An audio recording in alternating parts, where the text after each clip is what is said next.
মধ্যপ্রাচ্যে আবারও যুদ্ধ পরিস্থিতি ঘনীভূত হওয়ার আশঙ্কায় আন্তর্জাতিক বাজারে তেলের দাম হঠাৎ করেই বেড়ে গেছে। ইরানকে ঘিরে ইসরায়েল ও যুক্তরাষ্ট্রের কঠোর অবস্থানের কারণে জ্বালানি সরবরাহে নতুন সংকটের শঙ্কা তৈরি হয়েছে।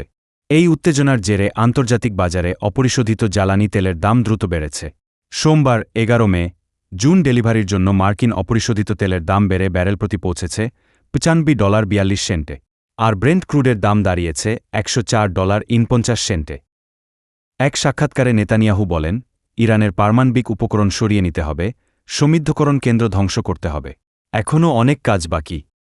অন্যদিকে যুক্তরাষ্ট্রের প্রেসিডেন্ট ডোনাল্ড ট্রাম্পও ইরানের দেওয়া পাল্টা প্রস্তাব সরাসরি প্রত্যাখ্যান করেছেন। সামাজিক মাধ্যমে দেওয়া এক বার্তায় তিনি বলেন, ইরানের প্রতিনিধিদের জবাব আমি পড়েছি।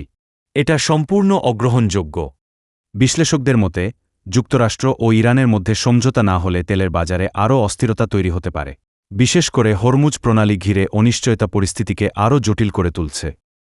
বিশ্ববাজার বিশ্লেষকরা বলছেন, ইরান যদি হরমুজ প্রণালীর ওপর নিয়ন্ত্রণ আরও কঠোর করে, তাহলে বৈশ্বিক জ্বালানি সরবরাহ বড় ধাক্কায় পড়তে পারে।